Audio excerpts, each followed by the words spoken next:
Il y a 44 villages et donc on essaie de planifier une messe par trimestre dans les villages.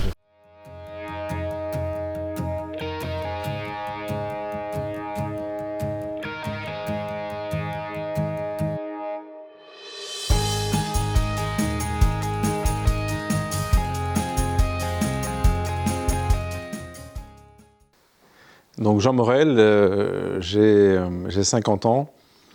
Je suis curé de Langon depuis 3 ans et j'ai été ordonné en juin 2018 à la Saint-Jean-Baptiste. Puis j'ai été affecté tout de suite sur la paroisse de Langon, vicaire pendant 4 ans et donc curé depuis 3 ans et j'entame ma 4e année comme curé du grand secteur de Langon et de Ponassac. Je suis bordelais, je suis né à Sainte-Eulalie, dans le nord du diocèse, et j'ai découvert le sud Gironde avec mon affectation. Alors les projets, c'est d'embarquer, le premier samedi de l'Avent, d'embarquer une partie des familles et des enfants dans la réalisation des crèches. Et on propose sur les 2 pôles de la paroisse, à Portet et à Langon, de se retrouver le samedi après-midi pour mettre en place la crèche, pour chanter ensemble, pour prendre un goûter, un chocolat, et voilà, rentrer dans cette magie de Noël en famille avec les différentes aumôneries, c'est important. Après, c'est tout ce qui est donc, nous allons mettre en place les messes roratées, dites roratées, ce sont les messes de l'aurore, et célébrer donc un jour par semaine des messes à 7 h du matin, en fait, à la bougie, dans l'obscurité un peu, pour en fait être dans cette attitude du peuple de Dieu qui attendait le Messie et qui avançait à la lumière de la foi. Donc on voudrait aussi marquer ce temps-là par ces messes de l'aurore à la bougie que nous célébrerons à Langon et Ponassac. Après, il y a nous avons des concerts de Noël réalisés par des enfants ou par la chorale de la paroisse, donc c'est important. Et puis donc des veillées de louanges, de prières et quelques jours avant Noël, des veillées de miséricorde aussi, en insistant sur la nécessité de se convertir pour accueillir et laisser de la place à la lumière du Seigneur. Une fois par mois, on se retrouve pour la communauté, il y a des temps de louange, d'adoration et de confession, une veillée un peu charismatique où on se livre à l'Esprit Saint, on médite la parole de Dieu. Il y a possibilité qui est offerte également de se confesser pendant la veillée. Donc c'est une belle proposition spirituelle et de conversion aussi. Et j'essaie de proposer ces veillées de louange à l'ensemble de la communauté. J'invite les futurs baptisés, j'invite les catéchistes et leurs aumôneries, la préparation au mariage, voilà, tout le monde. J'essaie de faire converger les différents mouvements, les différents services de la paroisse vers ces veillées de louange pour qu'ils fassent l'expérience de cette forme de prière qui est peut-être plus abordable quand on découvre la foi. Les joies sont nombreuses, hein, de voir toutes ces familles, tous ces enfants qui demandent, qui sont baptisés. Entre 0 et 3 ans, on a plus de 200 enfants qui sont baptisés par an. On a également beaucoup d'enfants qui participent à l'éveil à la foi tous les mois, à Langon et Portet.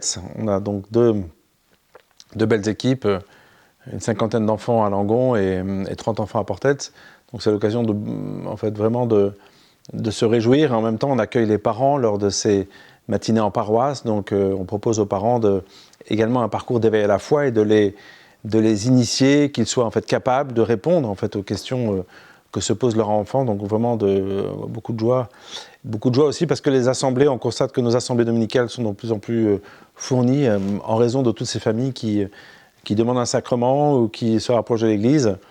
Beaucoup de catéchumènes adultes aussi. On en a une 30aine, hein. Quand je dis catéchumènes, c'est assez général. Ce sont les adultes qui se préparent au baptême, à la confirmation ou à la communion, donc c'est un sacrement de l'initiation. Également aussi beaucoup de joie sur l'aumônerie. Donc l'aumônerie est assurée par donc le père Charles, qui est donc mon adjoint, et c'est l'occasion de... les effectifs sont importants pour le collège et le lycée, et c'est aussi donc une grande joie avec de nombreux adolescents qui découvrent la foi, qui demandent un sacrement d'initiation. Donc de nombreux motifs d'action de grâce. C'est la même chose pour les baptêmes, c'est la même pour les mariages, et également en fait pour... on a une grande joie aussi, c'est tous ces laïcs qui collaborent avec moi à la charge et qui m'accompagnent dans la gouvernance de la communauté, que ce soit ceux qui sont directement mes plus proches collaborateurs, donc l'équipe d'animation pastorale. On a beaucoup de joie à se retrouver une fois par mois pour échanger sur la paroisse, faire des relectures et mettre en œuvre les projets. Et puis tant d'autres laïcs qui aussi se donnent pour annoncer la bonne nouvelle et témoigner de la foi. Ça, c'est une grande joie. Donc c'est vraiment en septembre qu'on a commencé à y vivre. Et les premiers échos sont vraiment très favorables. On est au milieu de la vie, on est au milieu de toutes les écoles, les collèges et le lycée. Donc on est dans le monde, c'est l'église qui est dans le monde et qui peut annoncer, qui est visible.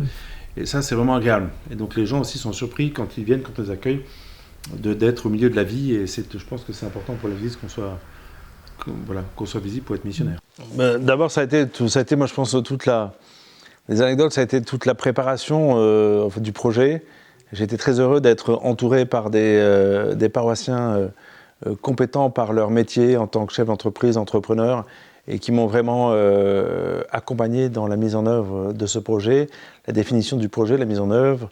Et après, dans la réalisation, j'ai eu la joie d'avoir une petite anecdote. Je me demandais comment j'allais conduire le projet dans sa réalisation, le surveiller, parce qu'il y a toutes les semaines, nous avions des réunions de chantier.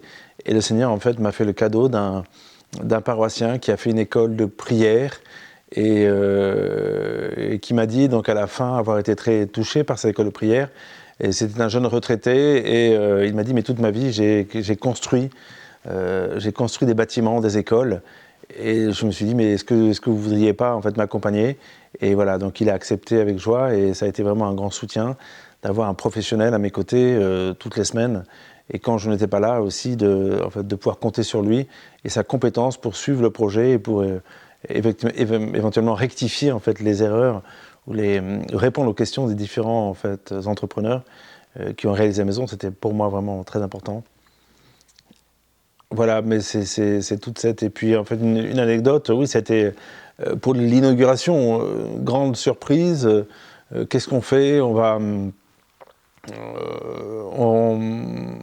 a eu l'idée donc avec le AP d'organiser une rentrée présidée par l'évêque le dimanche 12 octobre.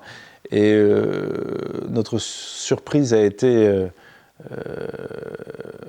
importante de voir autant de participation. L'église était pleine pour vivre cette rentrée paroissiale et en même temps la bénédiction de la maison paroissiale.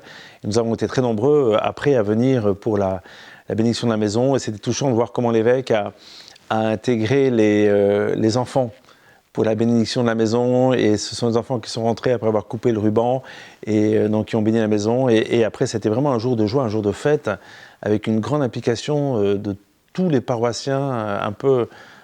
oui, dans l'organisation de l'événement et une grande joie de voir une telle, un rassemblement aussi, en fait, aussi important de la paroisse et beaucoup d'échos positifs de personnes qui ont visité la maison et qui se trouvent très agréables de profiter de cette maison rénovée. Et il le dit, c'est une maison de famille.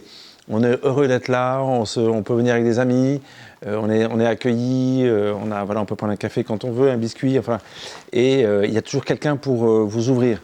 La secrétaire est là, les accueillants sont là, on a transféré tous les services qui étaient à la maison paroissiale et ça change complètement la vie. On est vraiment visible et dans le monde. Toutes les écoles sont là, les gens nous voient, les gamins se posent des questions, il y a le lycée à côté, il y a les écoles primaires, secondaires autour, et il y a de la vie en permanence ici, et notamment en fait avec le patronage. Une des joies aussi hein, que j'ai oublié d'évoquer, c'est ce patronage en fait qui rassemble tous les mercredis une vingtaine de gamins, et aussi pendant les vacances. Donc en fait, on voit beaucoup de monde et on rencontre beaucoup de monde et c'est vraiment un lieu d'échange, de prière, de partage, quoi.